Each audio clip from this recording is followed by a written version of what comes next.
폭우가 쏟아지던 그날 밤이었습니다.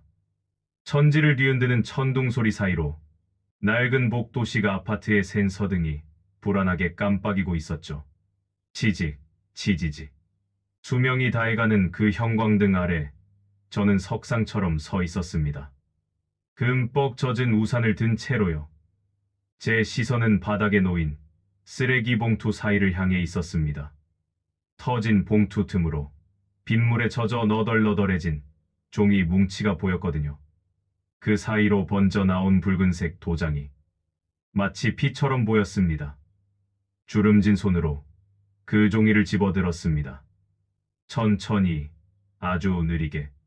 수원지방법원 집행관 사무소, 부동산 임의경매 예고, 채무자 김민재, 연대보증인 김명우, 은행원으로 산 35년. 저는 평생 숫자와 신용만을 믿었습니다. 이런 한 푼의 오차도 용납하지 않는 삶. 그 완벽함이 제 자부심이었고 이 집은 제 성실함의 성이었습니다. 하지만 은퇴 6개월 만에 깨달았습니다. 가장 완벽하다고 믿었던 제 인생의 대차대조표가 실은 처음부터 끝까지 철저하게 조작되었다는 것을. 번개가 번쩍이며 제 창백한 얼굴을 비추던 그 순간 저는 울분을 삼키며 낮게 중얼거렸습니다. 내 아들이 나를 팔아넘겼다. 거실 장식장 중앙에는 순금 감사패가 놓여 있었습니다. 먼지 하나 없이 반짝이는 금빛 열쇠. 그 아래엔 이렇게 새겨져 있었죠. 귀하의 35년 헌신에 감사드립니다. 지점장 김명우. 은행원으로 산 35년의 결실. 이 금열쇠 하나가 제 인생의 성적표였습니다. 매일 아침 닦고 또 닦았죠. 이걸 볼 때마다 생각했거든요. 아, 나 김영호는 참 열심히 살았다. 성공한 인생이다. 하지만 이 금빛이 바래는 데는 그리 오랜 시간이 걸리지 않았습니다. 정확히 말하면 딱 6개월. 그 6개월 만에 저는 빈털터리가 되었습니다. 이야기는 은퇴 직후로 거슬러 올라갑니다. 고급스러운 일식집 룸에서 아들 민재와 마주 앉아 있었던 그날 저녁, 술잔이 부딪히는 소리, 건배를 외치는 목소리들 사이로 민재가 정성스럽게 제 잔의 술을 따르고 있었습니다. 그날따라 아들의 눈빛이 유난히 빛났습니다. 30이 넘도록 번듯한 직장 하나 없이 아르바이트를 전전하던 녀석이 처음으로 비전이란 걸 가져왔거든요. 요즘 뜨는 프랜차이즈 식당이라고 했습니다. 아버지, 이거 보세요. 본사 데이터예요. 민재가 태블릿 PC를 내밀며 열정적으로 말했습니다. 수원 동탄 쪽에선 이미 검증 끝났어요. 자리만 잡으면 월 순수익 1,000만 원은 거뜬해요. 제가 진짜 아버지 이름에 먹칠 안 하게 죽기 살기로 해볼게요. 딱 한 번만 저 믿어주세요. 믿어달라. 부모에게 그 말만큼 달콤하고도 치명적인 독이 또 있을까요? 저는 은행 지점장이었습니다. 남들에겐 담보가 없으면 10원 한 장도 내주지 않던 제가 정작 내 자식의 눈물 앞에 선 신용평가도 리스크 분석도 까맣게 잊어버리더군요. 며칠 뒤 은행 창구에 앉았습니다. 번호표 띵동 소리, 키보드 두드리는 소리들 사이로 창구 직원이 내민 출금 전표 위에 도장을 찍었습니다. 3억. 붉은 인주가 종이에 스며드는 걸 바라보며 생각했죠. 퇴직금 3억 원. 제 노후의 전부이자 아내와의 안락한 말년을 위한 생명줄. 그 거액이 아들의 계좌로 넘어가는 건 엔터키 한 번이면 충분했습니다. 허허, 자식이 사업을 해보겠다는데 부모가 돼서 모른 척할 수가 있어야지. 젊을 때 고생은 사서도 한다잖아. 창구 직원에게 짐짓, 여유로운 척 웃어 보였습니다. 그때는 몰랐습니다. 그 호탕한 웃음이 제 인생의 마지막 허세가 될 줄은요. 그로부터 몇 달 뒤, 등산복 차림으로 옛 동료들과 산에 올랐습니다. 막걸리 잔을 부딪히며 웃고 떠들었지만 사실 제 마음은 어딘가 불안했습니다. 야, 김 지점장. 아들 가게는 좀 어때? 대박 났다며? 요즘 프랜차이즈가 돈을 쓸어 담는다던데. 자네는 노후 걱정 없어서 좋겠어. 아, 그렇지 뭐. 워낙 바빠서 얼굴 보기도 힘들 정도야. 어색하게 웃으며 대답했습니다. 거짓말이었습니다. 아들이 바빠서 연락이 없는 게 아니란 걸 저는 본능적으로 알고 있었습니다. 개업 초기엔 매일같이 매출 자랑을 하던 녀석이 한 달 전부터인가 묘하게 말이 짧아졌거든요. 바빠요. 나중에요. 알아서 할게요. 그게 전부였습니다. 그날 밤 불 꺼진 거실 소파에 홀로 앉았습니다. 휴대폰 화면 불빛만이 제 근심 어린 얼굴을 비추고 있었죠. 화면 속엔 아들과의 카톡 대화창. 제가 보낸 메시지 옆에 사라지지 않는 숫자 1이 떠 있었습니다. 읽지 않았다는 뜻이죠. 불안감이란 놈은 참 짓궂습니다. 꼭 모두가 잠든 밤에만 찾아와 심장을 갉아먹으니까요. 아내 몰래 투자한 돈입니다. 잘못되면 안 됩니다. 아니, 잘못될 리가 없습니다. 내 아들이니까요. 떨리는 손가락으로 통화 버튼을 눌렀습니다. 뚜루루. 뚜루루. 연결음이 길고 지루하게 이어지다가 기계음이 흘러나왔습니다.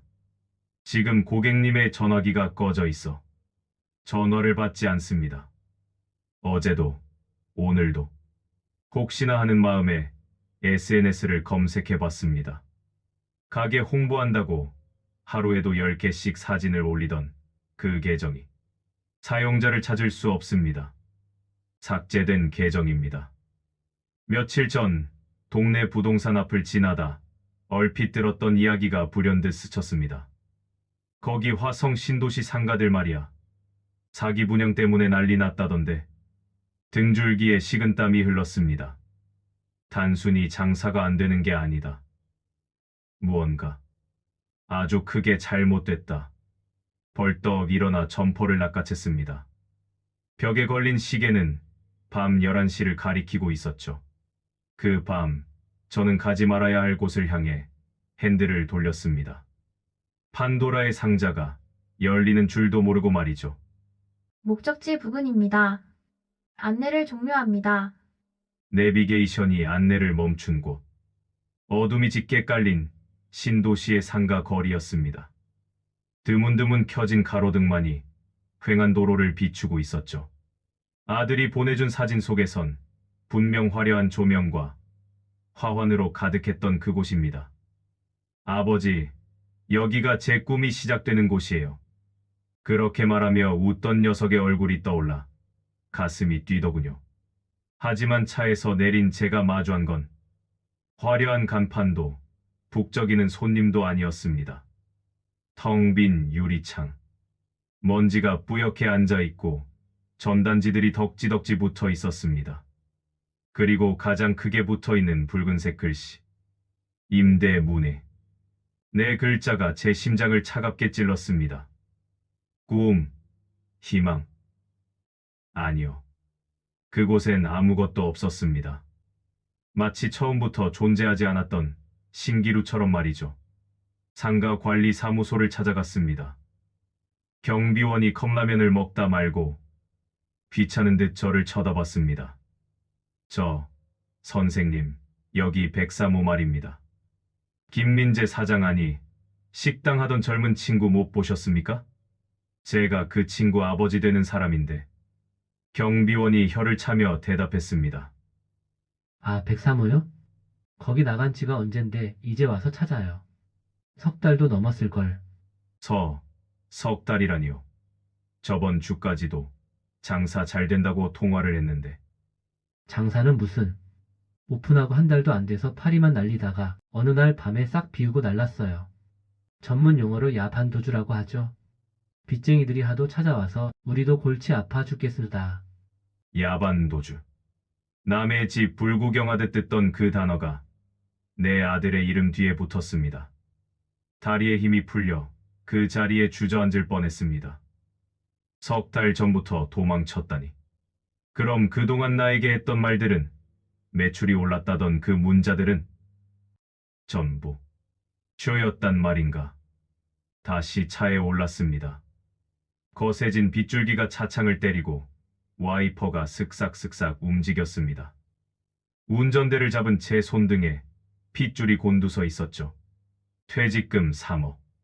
그 돈이 어떤 돈입니까?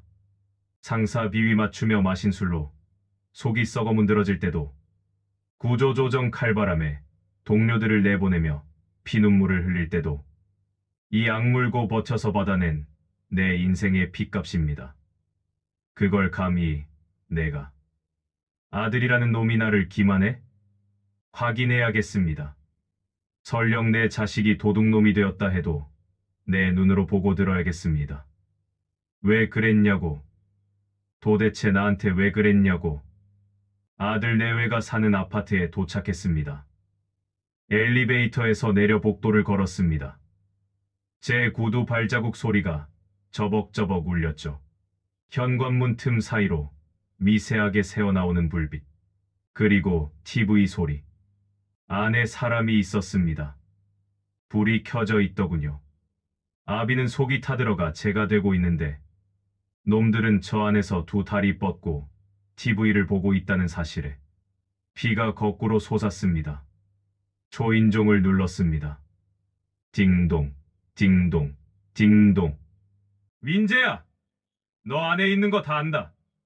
문 열어! 아버지 왔다. 당장 문 못 열어! 잠시 후 인터폰 화면이 켜졌습니다. 하지만 화면에 나타난 건 아들이 아니었습니다. 며느리 지은이었죠. 창백한 얼굴, 헝클어진 머리, 눈가는 붉게 충혈되어 있었습니다. 애비다! 민재 그놈 당장 나오라고 해! 가게는 어떻게 된 거야? 돈은? 내 퇴직금 다 어디로 갔어? 며느리의 목소리가 떨리면서도 차갑게 들려왔습니다. 아버님, 돌아가세요. 지금은 뵐 면목이 없어요. 나중에 상황 정리되면 저희가 찾아뵐게요. 뭐? 돌아가? 지금 누가 누굴 오라가라 해? 당장 문 열지 못해? 내가 이 집 해줄 때 보태준 돈이 얼마인데 감히 문을 잠가? 제발요. 제발 그냥 가주세요. 그이 지금 사람 꼴 아니에요. 아무 말도 할 수 없어요. 죄송합니다. 아버님. 또 인터폰이 끊겼습니다. 화면이 검게 꺼졌죠. 문이 닫혔습니다. 현관문도, 아들의 마음도, 그리고 제가 믿어왔던 가족이라는 이름의 세계도. 그 차가운 철문 앞에서 저는 깨달았습니다. 이제 저는 그들에게 아버지가 아니었습니다. 그저 귀찮고 성가신 빚쟁이일 뿐이었죠. 비를 맞으며 아파트 화단 벤치에 덩그러니 앉았습니다. 제 시선은 12층 불 켜진 아들의 집 창문을 향해 있었죠. 잠시 후 그 창문의 불마저 탁 하고 꺼졌습니다. 돈 3억을 잃은 줄 알았습니다. 그런데 그날 밤 저는 제 인생 전체를 잃어버린 것 같았습니다. 허름한 순대국밥집, 부연 김이 서린 구석 테이블에 앉아 있었습니다. 제 앞에는 반쯤 비워진 소주병이 3병째 놓여 있었죠. 맞은편에는 옛 입사 동기이자 현재 신용정보회사 임원으로 있는 박 전무가 앉아 있었습니다. 박 전무가 서류 봉투 하나를 제 앞으로 밀어왔습니다. 그의 표정이 어두웠죠. 영호야, 너 진짜 몰랐냐? 내가 은행 지점장 출신인데 이걸 몰랐다는 게 말이 돼? 뭐가 문젠데. 그냥 프랜차이즈 계약서라며. 본사에서 지원금 받으려면 보증인이 필요하다길래, 아들놈이 하도 사정하길래 도장 한번 찍어준 게 다야. 박 전무가 한숨을 깊게 내쉬었습니다. 그래, 그게 문제야. 내가 찍은 그 도장. 단순 신원 보증이 아니야. 연대 보증이라고. 그것도 포괄금 보증. 술 취한 눈이 번쩍 띄었습니다. 손이 떨려 소주잔을 놓쳤죠. 술이 테이블 위로 쏟아졌습니다. 연대보증. 은행원 생활 35년 동안 수많은 사람을 지옥으로 보냈던 그 단어. 돈을 빌린 사람은 도망쳐도 보증 선 사람은 끝까지 쫓아가서 뼈와 살을 발라낸다는 금융권의 사형 선고. 그 저주받은 단어가 지금 내 이름 앞에 붙어 있었습니다. 국밥집 밖 골목으로 나왔습니다. 비는 그쳤지만 처마 끝에서 물방울이 톡톡 떨어지고 있었죠. 다리에 힘이 풀려 벽에 기댔습니다. 민재 그놈, 사업 확장한다고 여기저기 끌어다 쓴 사채까지 전부 내 명의로 돌려놨어. 지금 내 아파트. 이미 가압류 들어갔다. 다음 달이면 경매 개시 결정 떨어질 거야. 영호야, 집이라도 지키려면 지금이라도. 집, 내 집이. 넘어간다고? 야, 이 사람아. 농담하지 마. 그 집이 어떤 집인데. 우리 마누라가 30년 동안 파출부 뛰면서 장만한 집이야. 내가 30년 동안 넥타이에 목 졸려가며 지킨 성이라고. 숨이 쉬어지지 않았습니다. 퇴직금 3억을 날린 건 욕심부린 제 탓이라 칠 수 있었습니다. 하지만 집은 달랐습니다. 평생 고생만 한 아내가 유일하게 맘 편히 발 뻗고 자는 공간. 나의 늙음과 아내의 주름과 우리 가족의 역사가 벽지 하나하나에 스며든 곳. 그런데 내 손으로 내 아들을 믿었던 그 빌어먹을 도장 하나로 그 성벽을 무너뜨린 겁니다. 새벽 3시. 집으로 들어가지 못하고 아파트 단지 놀이터 그네에 앉아 있었습니다. 녹슨 그네가 끽끽 소리를 내며 흔들렸죠. 고개를 들면 15층 제 집 베란다가 보였습니다. 불 꺼진 창문. 평화로워 보이는 그 고요함이 지금은 공포스러웠습니다. 들어가야 하는데 발이 떨어지지 않았습니다. 현관문을 열고 들어가면 곤히 자고 있을 아내를 볼 자신이 없었습니다. 내일 아침이면 저 문 앞에 붉은색 경매 딱지가 붙겠죠. 아내는 묻겠죠. 여보, 이게 다 무슨 일이에요? 그때 나는 뭐라고 대답해야 합니까? 우리가 믿었던 아들이 우리를 길바닥에 나앉게 만들었어라고? 아니면 은행 지점장 출신 남편이 사기를 당해서 집을 날렸어라고? 정처 없이 걷다 보니 강변이었습니다. 검은 강물이 넘실거렸죠. 난간을 잡은 제 손등 위로 눈물이 떨어졌습니다. 신발을 벗으려다 멈칫했습니다. 양말에 구멍이 나 있었거든요. 아내가 며칠 전 꿰매준 양말이었습니다. 죽고 싶었습니다. 더 정확히 말하면 이 비참한 현실에서 로그아웃하고 싶었습니다. 35년 성실히 쌓아온 인생이 진용불량자라는 낙인과 함께 쓰레기통에 처박히는 걸 지켜볼 용기가 없었습니다. 하지만 죽는 것조차 마음대로 되지 않더군요. 내가 죽으면 빚은 사라질까요? 아니요. 그 빚은 고스란히 아내에게 그리고 손녀딸에게 상속될 겁니다. 죽어서도 짐이 되는 가장. 그게 지금의 제 꼴이었습니다. 난간을 잡고 오열했습니다. 소리 없는 비명이 강벌함에 흩어졌죠. 푸르스름한 새벽빛이 도는 시간. 저는 다시 아들이 사는 아파트 단지로 돌아왔습니다. 제 눈은 퀭하고 옷은 흙투성이었습니다. 더 이상 점자는 은퇴자의 모습이 아니었죠. 눈에는 도끼만이 가득했습니다. 다시 찾아왔습니다. 살려달라고 빌러온 게 아닙니다. 용서해주러 온 것도 아닙니다. 끝을 봐야겠습니다.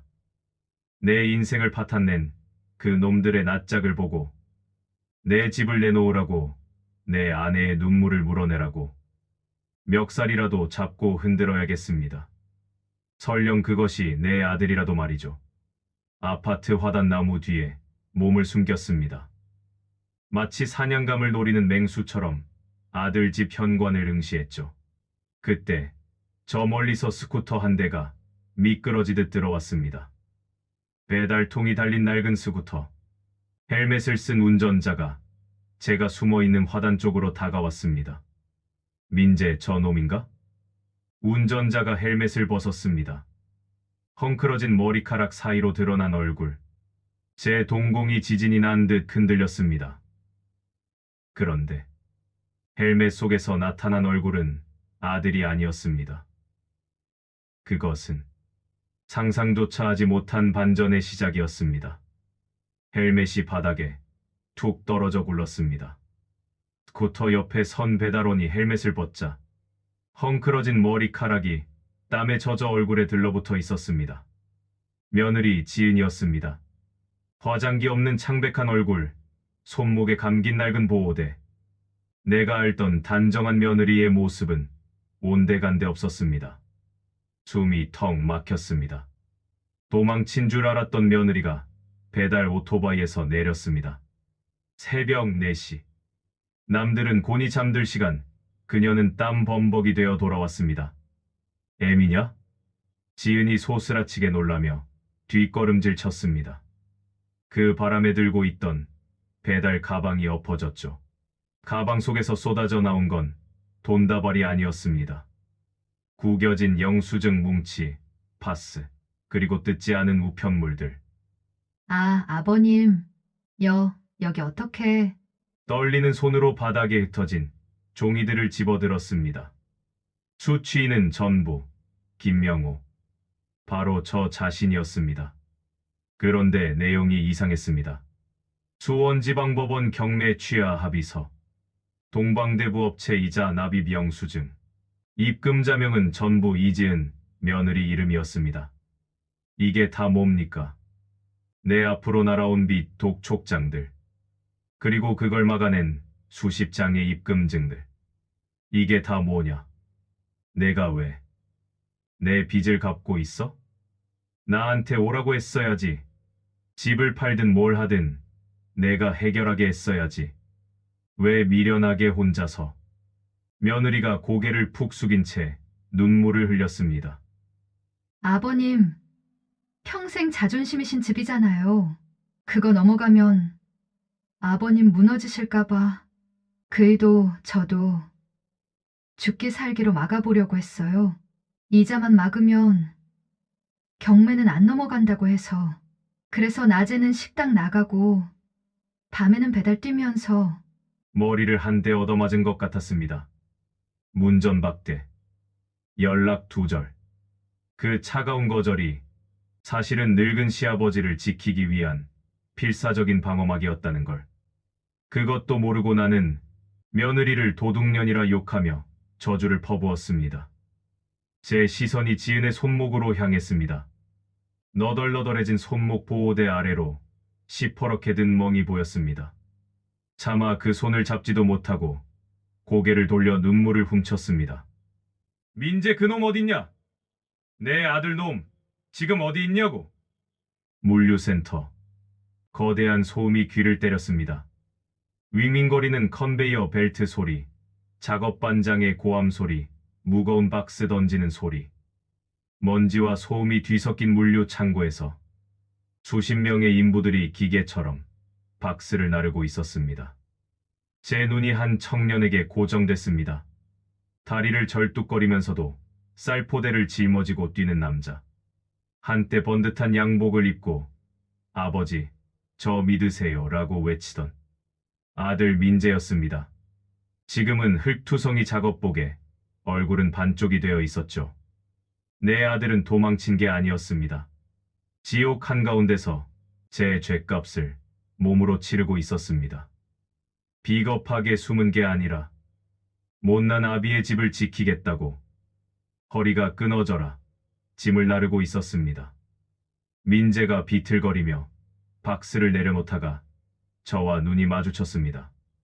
아, 아버지. 민재의 눈이 공포와 죄책감으로 크게 흔들렸습니다. 그는 도망치지도 다가오지도 못한 채 얼어붙었죠. 제가 성큼성큼 다가갔습니다. 민재는 반사적으로 어깨를 움츠리며 눈을 질끈 감았습니다. 아버지의 매서운 손찌검을 예상한 것이죠. 하지만 제 투박한 손이 민재의 어깨에 내려앉았습니다. 그리고 먼지 묻은 작업복을 투박하게 털어냈습니다. 탁, 탁, 탁. 밥은 먹고 하냐? 민재가 감았던 눈을 뜨고 저를 바라봤습니다. 참았던 눈물이 댐이 무너지듯 터져 나왔습니다. 잘못했어요. 아버지, 제가 죽을 죄를 졌어요. 제가 다 망쳤어요. 죄송해요. 시끄럽다. 따라와 밥 먹자. 허름한 순대국밥집. 김이 모락모락 나는 순대국 2그릇이 놓여 있었습니다. 저는 숟가락으로 제 밥을 푹 퍼서 민재의 뚝배기에 말아줬습니다. 마치 어릴 적 아들에게 밥을 먹이던 그때처럼. 먹어라. 사람이 죽으라는 법은 없다. 돈 3억. 큰 돈이지. 근데 내 목숨값보단 안 비싸다. 아버지, 저 때문에 집도 날아가게 생겼는데 저 같은 놈이 무슨 염치로 밥을 먹어요. 그래서 굶어 죽을 거냐? 내 처는 밤새 오토바이 타면서 너만 보고 있는데 내가 쓰러지면 누가 책임져? 먹고 힘내서 갚아. 10년이 걸리든 20년이 걸리든 살아서 갚으란 말이다. 사실은 저도 울고 싶었습니다. 당장이라도 상을 얻고 소리 지르고 싶었습니다. 하지만 아비는 울 자격이 없더군요. 자식이 무너졌을 때 같이 주저앉아 우는 건 부모가 아닙니다. 다리가 부러진 자식을 업고 일어서는 게 그게 부모인 겁니다. 민재가 뚝배기에 코를 박고 허겁지겁 국밥을 먹기 시작했습니다. 눈물 반, 국물 반. 저는 깍두기 접시를 아들 앞으로 조용히 밀어줬습니다. 그날 저는 결심했습니다. 30년간 지켜온 내 자존심, 그 아파트를 팔기로요. 빚을 갚고 나면 남는 건 거의 없겠죠. 월세방을 전전해야 할지도 모릅니다. 하지만 괜찮습니다. 저는 집을 잃었지만 가족을 다시 찾았으니까요. 부동산 중개소에서 계약서에 도장을 찍었습니다. 중개인이 물었죠. 사장님, 진짜 괜찮으시겠어요? 이 집 평생 사신 집이라면서요. 금매로 내놓으면 손해가 큰데. 담담하게 미소 지으며 대답했습니다. 괜찮습니다. 집이야 또 사면 되죠. 근데 사람은 다시 못 사니까요. 부동산 문을 열고 밖으로 나왔습니다. 가을 햇살이 제 얼굴을 따뜻하게 비췄습니다. 제 발걸음이 처음으로 가벼웠습니다. 35년을 살았던 아파트. 가구들이 빠져나가고 휑한 거실에 서 있었습니다. 벽지 곳곳에 액자가 걸려있던 네모난 자국들만 선명하게 남아 있었죠. 짐을 다 싼 후 마지막으로 텅 빈 집을 둘러봤습니다. 30년 넘게 지켜온 나의 성. 결국 팔았습니다. 시세보다 싸게 금매로 넘겼죠.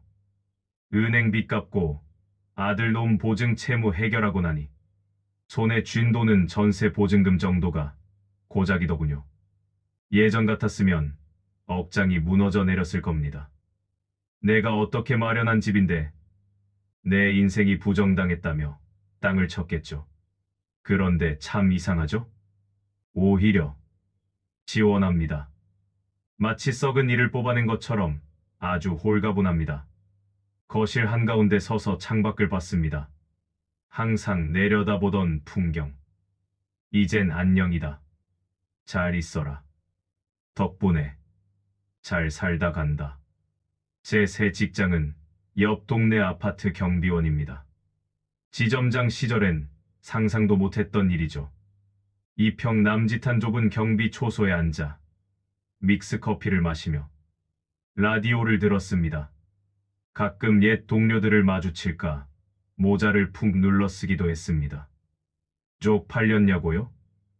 네, 처음엔 죽고 싶을 만큼 창피했죠. 하지만 땀 흘려 일하고 받은 첫 월급 180만 원. 그 돈이 통장에 찍히던 날 저는 알았습니다.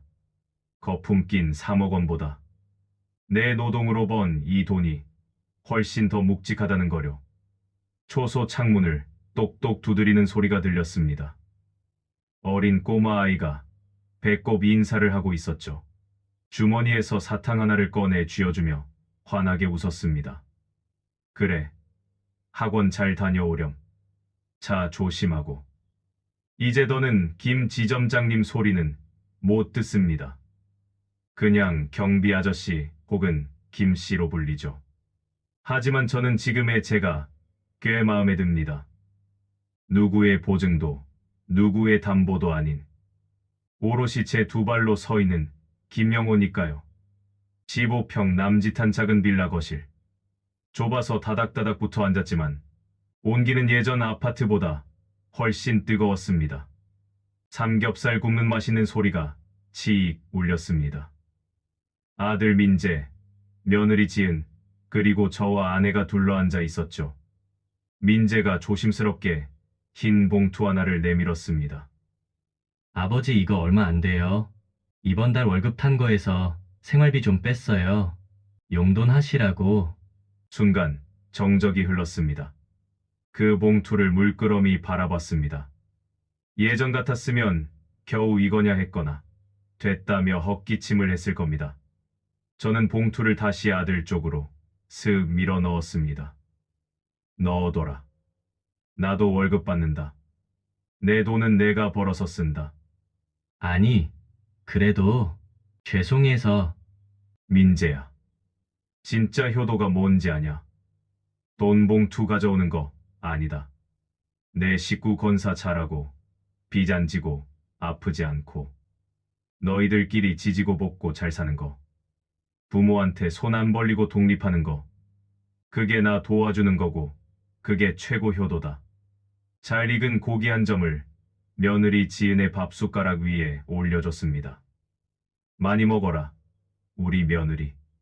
이제 배달 같은 거 하지 말고. 알았지? 네, 아버님 잘 먹겠습니다. 지은의 눈시울이 붉어졌습니다. 쨍그랑 소주잔이 부딪히는 소리. 가족들의 웃음소리가 따뜻하게 번졌습니다. 식사를 마치고 집으로 돌아가는 길. 가로등 불빛 아래를 천천히 걸었습니다. 제 그림자가 길게 늘어졌죠.